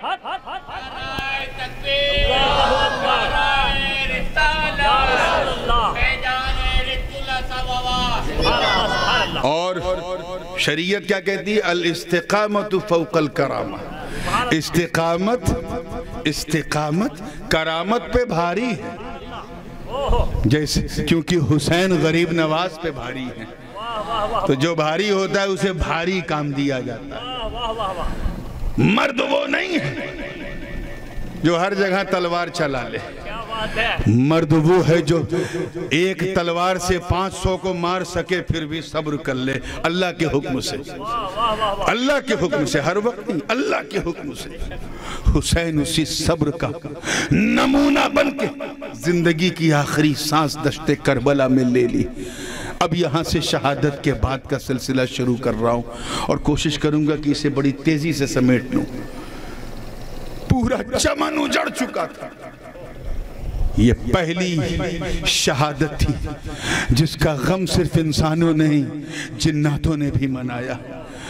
نوحے انہوں نے پڑھے، جنتی حوریں چلمنے خلد ہٹا ہٹا کر اپنی چیخ مار مار کے رو رہی تھی۔ مورخ لکھتے ہیں، بلکہ ابن جریر وغیرہ نے لکھا ہے کہ آسمان تیز دھوپ میں بھی لال ہو گیا تھا، بلکہ سوانح کربلا میں خود دیگر بہت سارے مصنفین نے حمید بن مسلم جو اس وقت یزیدیوں کے خیمے میں تھے ان کے حوالے سے نقل کیا ہے، اور اس واقعے کو ابن جریر طبری نے بھی لکھا ہے کہ حالت یہ تھی کہ اس وقت جب حسین کے جسم سے خون کا پھوارہ نکلا تو بیت المقدس جہاں پر مسجد اقصیٰ ہے، اسرائیل فلسطین، وہاں کا حال یہ تھا کہ جو پتھر اٹھایا جاتا تھا اس کے نیچے سے خون نکلتا تھا۔ اسی لیے تو حسین کی شہادت کو ہم لاجواب اور بے مثال شہادت کہتے ہیں۔ سب کچھ لٹ چکا تھا، ساری کیفیتیں بدل چکی تھی، ہر طرف راہوں فوگاں کا ماحول تھا۔ ظالموں نے اس پر بھی بس نہ کی، بلکہ نوکے نیزہ پر سر حسین کو بلند کر دیا، اور اس سے پہلے سارے لاشوں کو، جتنے بھی اہل بیت کے آوان و انصار کے لاشیں تھے ان سب کو اکٹھا کیا، اور ملعون عمرو بن سعد نے اس نے حکم دیا کہ اس پر گھوڑوں کی ٹاپوں سے انہیں رون دو۔ اللہ اکبر! وہ اہل بیت کے بچے جن کی ناز برداری جنتی حوریں کرنے کی منتظر ہو، فرشتوں کی نورانی جماعت جن پر درود پڑھتی ہو، چند سکوں کی لالچ میں یزیدی بھیڑیوں نے ان نونہالان اہل بیت کے لاشوں پہ اپنے گھوڑے دوڑا دیے۔ تھم کے سنیے گا، میں اسی لیے کبھی کربلا کے بعد کی داستان نہیں بیان کرتا، لیکن آج حکم ہوا ہے تو میں جتنا ہو سکے گا میں دھیرے دھیرے بیان کروں گا۔ حمید بن مسلم کی روایت ہے کہ اس دوران اس قدر قیامت پر قیامت کہ کیا بتایا جائے۔ چند سپاہی یزیدی بھیڑیوں کی شکل میں خیمے کے اندر داخل ہو گئے. اس خیمے میں جہاں سیدانیوں کا بسیرا تھا، وہ سیدانیاں جن کے گھر پر جبریل بھی بغیر دستک دیے نہیں آتے تھے، جن کے بارے میں استاذ زمن نے کہا تھا کہ بے اجازت جن کے گھر جبریل بھی آتے نہیں، قدر والے جانتے ہیں قدر و شان اہل بیت. خیمے کو جلا دیا گیا، سادات سیدانیوں کے سروں سے اوڑھنیوں کو کھینچ لیا گیا، اور جو شہداء تھے بے گور و کفن ان کے کپڑوں کو اتار کر کے ننگے جسم میں رکھ کر ان کے جسم پر، پیٹھ پر، پیٹ پر گھوڑوں کو دوڑا دیا گیا. شام غریبہ آ چکی تھی، سارا چمن لگ چکا تھا. حضرت سجاد اپنی اس بے بسی پہ رو رہے تھے کہ یہ کیا ہے؟ تو ہے مجھے اپنی جوانی پہ کہ میں اپنے بابا حسین کے کام نہ آیا، لیکن پھر یاد آیا کہ میرے بابا نے امامت کی وراثت میرے حوالے کی ہے، اس سلسلے امامت کو میرے ذریعے جاری ہونا ہے. بس یہ سوچ کے جناب سجاد علی اوسط حضرت زین العابدین صبر کرتے رہے. حضرت بنت علی جناب زینب کبریٰ وہ سب کو دلاسا دے رہی.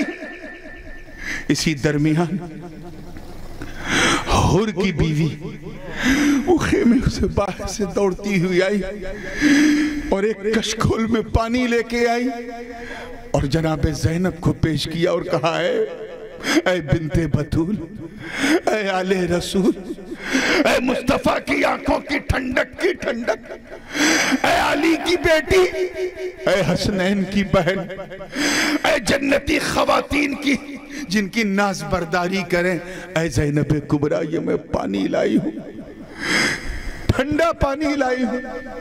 جیسے ہی ٹھنڈے پانی کا ذکر سنا حضرت زینب رونے لگی.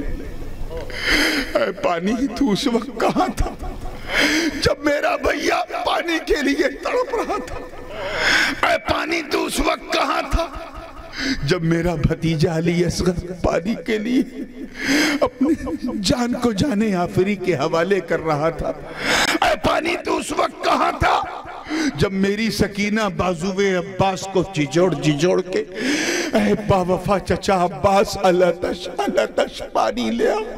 اے پانی تو اس وقت کہاں تھا جب ایک مشکیزے میں تجھے بھر کے میرا بھائی عباس لا رہا تھا اور تیروں کی جھنکاروں میں اس کا لاشا زمین پہ گر گیا، اور جب گرا تو مولا عباس کی طرف حسین لپکے اور حسین کربلا سے جناب عباس نے عرض کیا میں جہاں میں گرا ہوں مجھے یہی دفن کر دینا، مجھے سکینہ کے پاس مت لے جانا ورنہ سکینہ کی آس ٹوٹ جائے گی.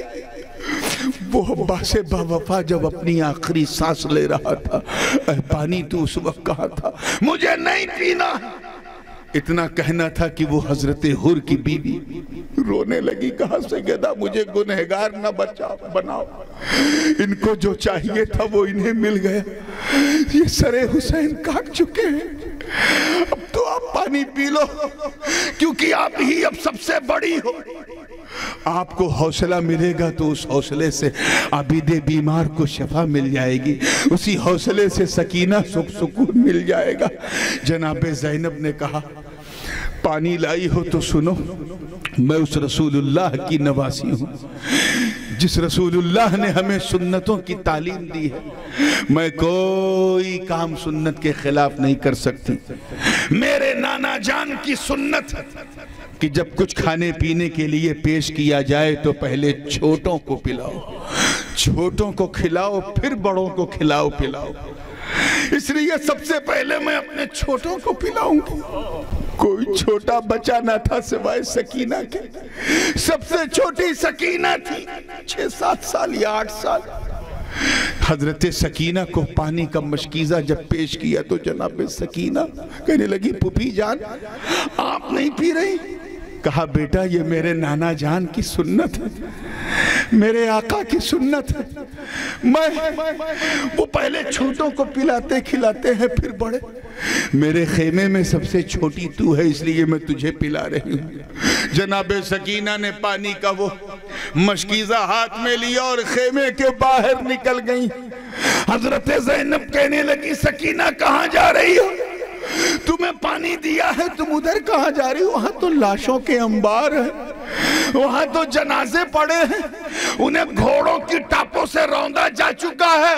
مت جا سکینہ, تو دیکھ نہیں پائے گی.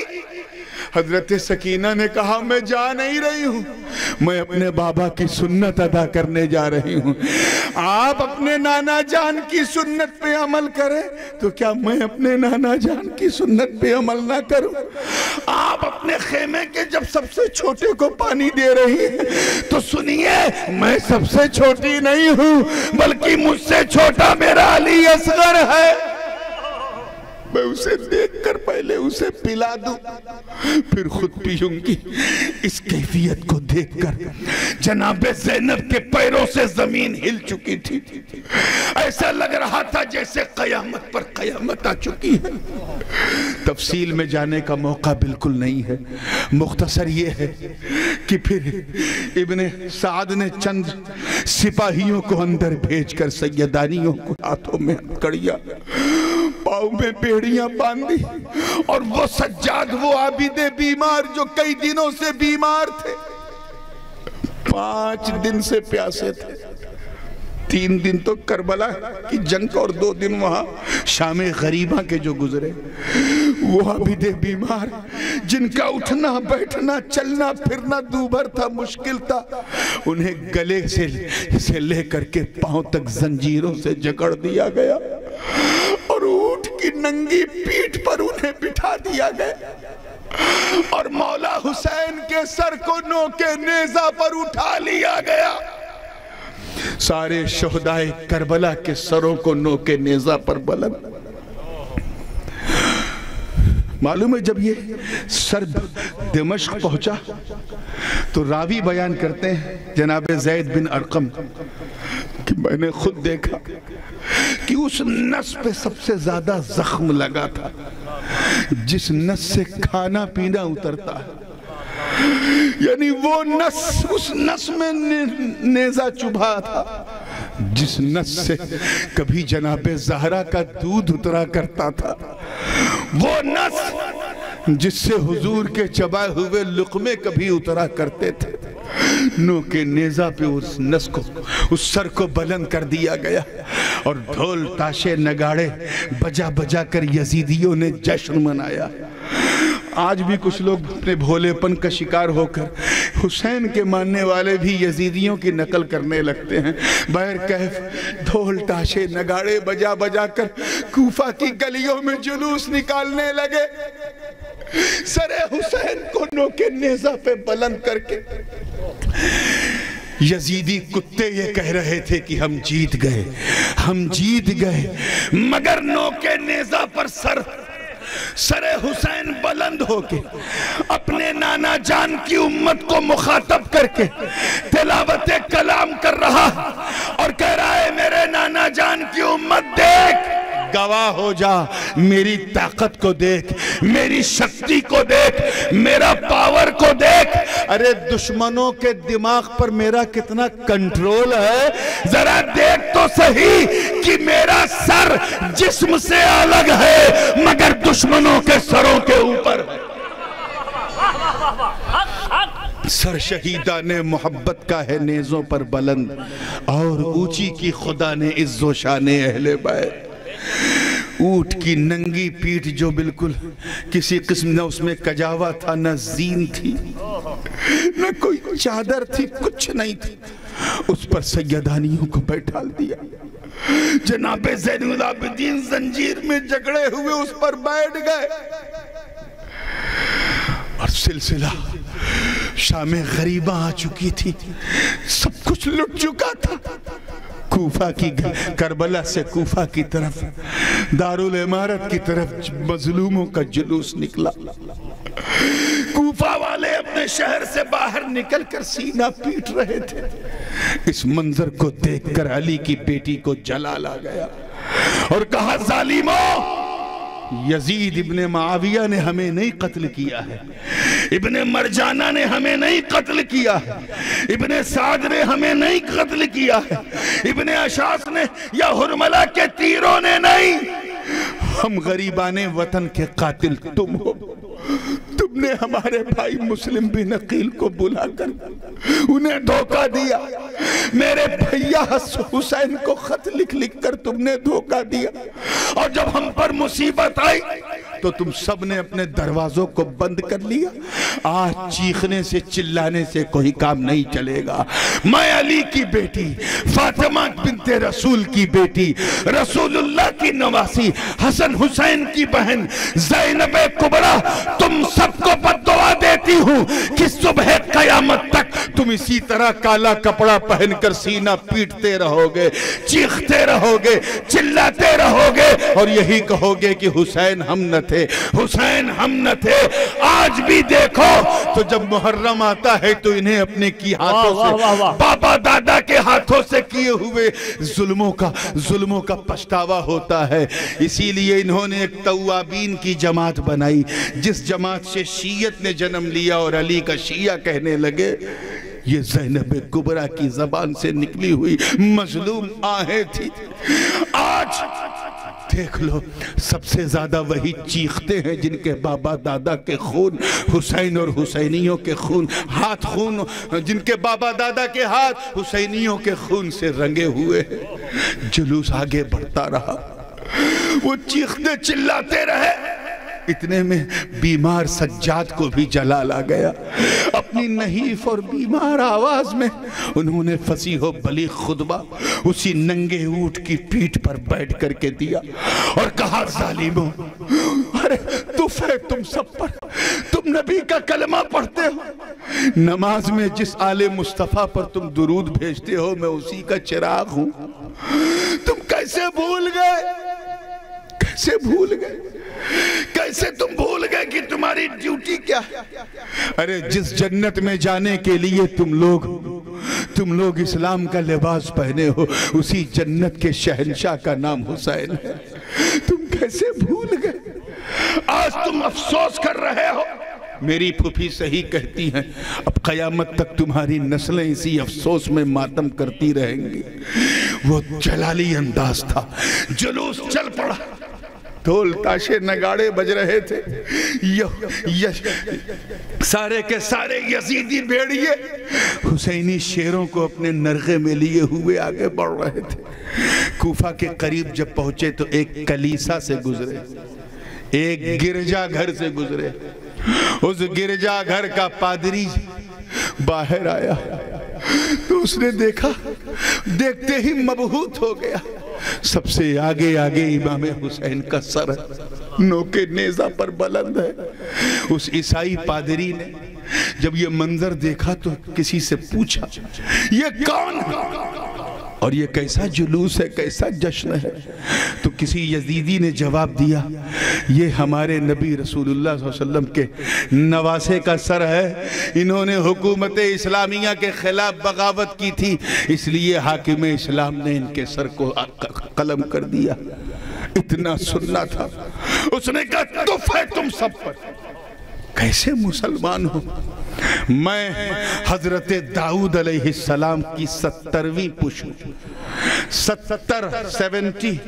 70ویں پشت ہوں، پھر بھی سارے یہودی اور عیسائی میری عزت کرتے ہیں، میرا احترام کرتے ہیں کہ میری رگوں میں داؤد کا خون ہے، اور تم نے فاطمہ بنت رسول کے بیٹے پر ظلم کیا۔ ارے کم سے کم یہ چہرہ تو دیکھو، اتنا خوبصورت چہرہ میں نے اپنے جیون میں نہیں دیکھا، ذرا نورانیت کی برسات تو دیکھو۔ اتنا کہنا تھا، ظالموں پر خون سوار تھا، انہوں نے کہا اے بوڑھے ہٹ ہمیں جانے دے۔ اس نے منت کرنا شروع کر دی، نہیں ہم ایسے جانے نہیں دیں گے، یہاں رک جاؤ، ایک دن ٹھہر جاؤ، میں ذرا جی بھر کے اس چہرے کو دیکھ لوں۔ جی بھر کے اس چہرے کو دیکھ لو۔ اس واقعے کو ابن جریر طبری نے تاریخ طبری میں لکھا، ابن ہشام نے تاریخ ابن ہشام میں لکھا، اس واقعے کو مشہد الحسن والحسین میں علامہ موصلی نے لکھا، اس واقعے کو سوانح کربلا میں امام حضرت صدر الفاضل نعیم الدین مراد آبادی نے لکھا، اسی واقعے کو مفتی امجد علی صاحب مفتی جلال الدین صاحب امجدی نے خطبات محرم میں بھی لکھا، اپنوں نے بھی لکھا، غیروں نے بھی لکھا کہ وہ پادری منت کرنے لگا، سماجت کرنے لگا، چیخ چیخ کے کہنے لگا کہ کچھ دن کم سے کم کچھ لمحے کے لیے تو ہمیں دے دو۔ اس نے کہا نہیں، آگے کیونکہ ابن زیاد آ چکا تھا، قافلے میں شامل ہو چکا تھا، اس سے اجازت لی تو اس نے کہا نہیں، ہم اسے اجازت نہیں دیں گے۔ کہا اچھا پیسے لے لو مگر کچھ۔ کہا کتنے؟ کہا ایک روایت ہے 10,000 درہم کی اور ایک روایت ہے 5,000 دینار کی، اللہ بہتر جانے، لیکن ایک بیش قیمتی رقم متعین ہوئی۔ اس بوڑھے پادری نے اپنے گرجا گھر سے ایک تھیلی سونے کی اشرفیوں سے بھری ہوئی ظالم صفاق ابن زیاد کو دے دی اور کہا کہ سنو، ہمیں صرف سر نہیں چاہیے بلکہ جتنے بھی اہل بیت نبوت ہیں ان سب کی مہمان نوازی چاہیے۔ کا ٹھیک ہے۔ حضرت زینب اور ان کے ساتھ تمام سیدانیاں، تمام اعوان و انصار حسین اور تمام ان کے کٹے ہوئے سر اس پادری کے پاس آئے۔ اس نے اپنے چاہنے والوں کو حکم دیا کہ ان کی خوب خدمت کرو، ان کے سروں کو چمکا دو، انہیں انبری، ان کی زلفوں انبری کو لہرا دو، سیدانیوں کو اچھے اچھے کپڑے دو، انہیں بہترین کھانا کھلاؤ۔ جب ساری ڈیوٹی سب کو تھما گیا تو رات کو دیر رات اس نے سر حسین کو اپنے سینے سے لگایا اور لگا کر کے اپنے خاص حجرے میں گیا جہاں وہ تنہائی میں عبادت کرتا تھا، اور اس سر کو رکھا۔ رکھنے کے بعد دیکھا کہ خون کے قطرے اس میں سے تازے تازے ٹپک رہے ہیں۔ ان خون کے قطروں کو یہ خولی تھا بدماش جس نے یہ پیسہ لے کر کے صرف اس شرط پہ کہ کل صبح کا سورج نکلنے سے پہلے سر دے دینا۔ اس سر کو جب دیکھا کہ خون میں لت پت ہے تو اس پادری کو رونا آ گیا، چیخنے لگا۔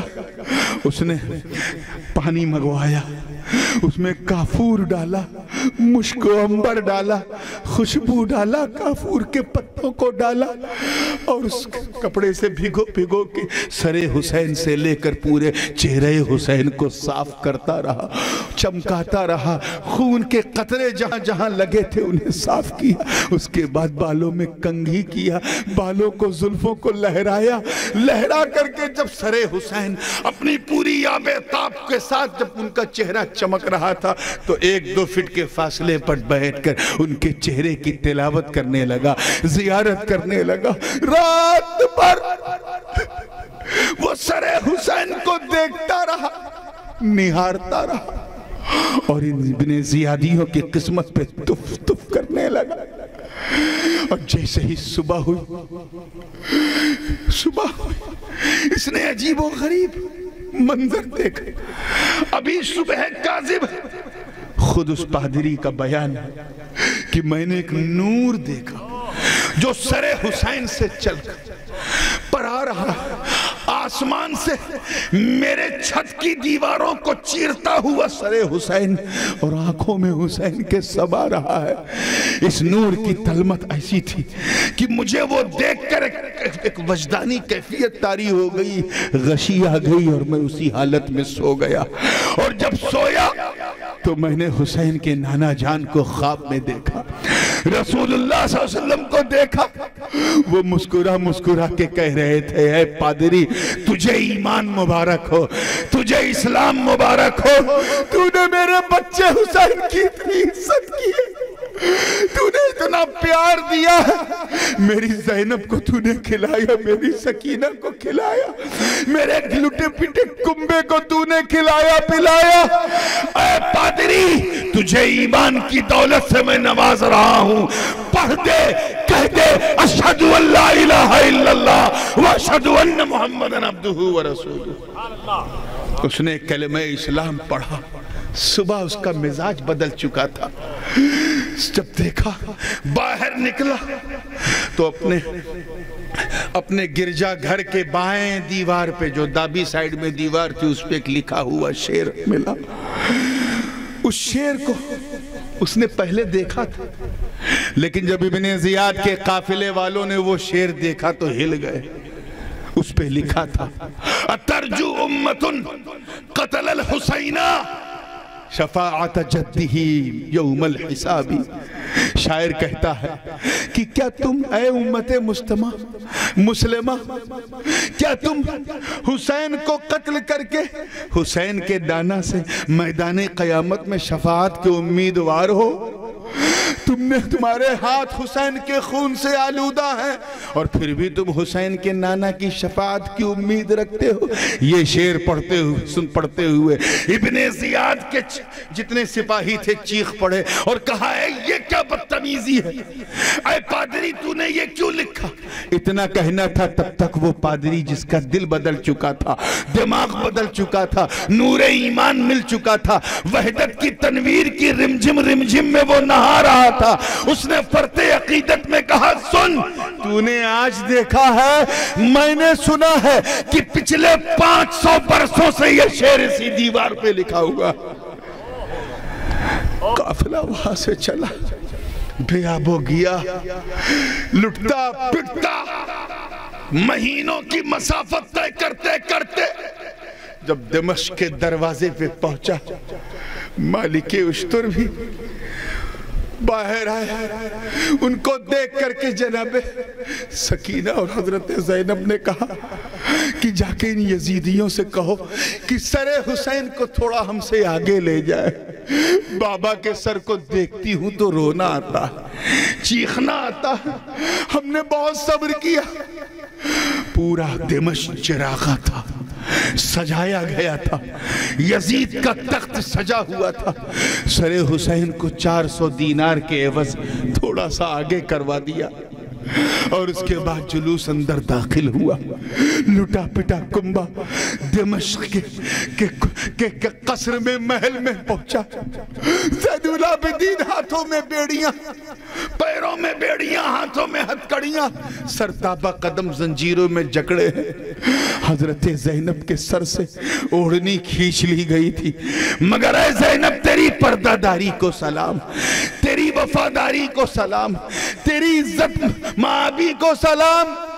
جب یزید کے دربار میں زینب کو لے جایا گیا، علی کی بیٹی تھی. آپ نے سوچا کہ میرے چہرے کو، فاطمہ کی بیٹی کے چہرے کو کوئی نہ دیکھے، تو ماں جناب زینب نے اپنے زلفوں کو، اپنے بالوں کو اپنے چہرے کے آگے کر لیا تاکہ کم سے کم ان بالوں کی پرچھائی بھی میرا چہرہ چھپ جائے. وہ چہرہ جسے فرشتے بھی دیکھنے سے شرما جائیں، جن سے حیا کھائیں. اور پھر علی کی بیٹی نے خطبہ دیا. خطبے کا انداز ایسا تھا کہ چہرہ زینب کا تھا، زبان زینب کی تھی، مگر تیور علی کا تھا، آواز علی کی تھی.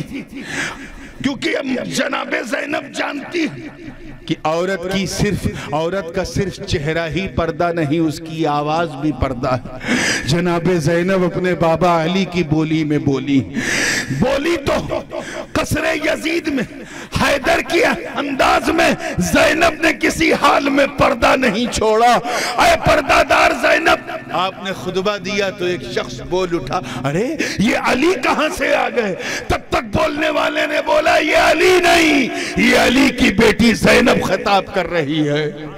اور ایسا تاریخ ساز خطاب تھا کہ قصر دمشق ہل رہا تھا، تخت شام تھر تھرا رہا تھا اور زبان حال سے کہہ رہا تھا دیکھ اہل بیت نبوت کی جرت دیکھ، جب علی کی بیٹی کا تیور ایسا ہے تو علی کے بیٹوں کا تیور کیسا ہوگا. اسی قسم پرسی میں ایک عرصے تک اسیری کا دور شام میں گزارا اور پھر وہ وقت آن پڑا جب انہیں آزاد کر کے مدینے کی طرف بھیجا گیا. سفر طے کرتے کرتے یہ لٹا پٹا قافلہ شہر نبی کی طرف بڑھا، مگر آج ثنیات الوداع کی وادی میں بنی نجار کی لڑکیاں ہاتھوں میں دف لے کر طلع البدر علینا سنانے نہیں آئی ہیں۔ جہاں کل حسین کے نانا 50 سال پہلے گئے تھے، تو بنی نجار کی بیٹیوں نے طلع البدر علینا کہا تھا، آج وہ چیخ چیخ کے فرق البدر عنا کہہ رہی ہے۔ وہ چاند ہم سے رخصت ہوا، وہ چراغ ہم سے رخصت ہوا۔ مدینے کے بچے بچیاں مرد عورت بے دست و پا ہو کر ثنیات الوداع کی قریب پہنچ کر جناب زینب کے لٹے ہوئے قافلے کو دیکھ کر چیخنے لگی، اپنے حسین کی یاد میں بلبلانے لگی۔ چلتے چلتے جناب زینب نے سب سے پہلے اپنے نانا جان کو سلام کیا، پھر بقیع الغرقد کی طرف آ کر اپنی والدہ مخدومہ کو سلام کیا، اپنے بھائی حسن کو سلام کیا، اور سر حسین کو وہیں رکھ دیا، وہیں دفنا دیا، اور تمام بقیع الغرقد کے لوگوں کو سلام کیا، اور اپنی آپ بیتی کو ایک ایک کر کے سب سے بیان کیا۔ یہ داستان کربلا ہے، عجیب غریب سادہ و رنگی ہے داستان عرب، عجیب و غریب داستان ہے۔ یہاں پاور والوں سے اس کو صبر میں آزمایا جا رہا ہے، طاقت والوں کو صبر سے آزمایا جا رہا ہے، ہمت والوں کو بھوک سے آزمایا جا رہا ہے، حیبت اور جرات والوں کو پیاس سے آزمایا جا رہا ہے۔ اے حسینیوں، اگر ایسی کوئی آزمائش آئے تو حسین کی پیاس یاد کر لینا، غم ہلکا ہو جائے گا۔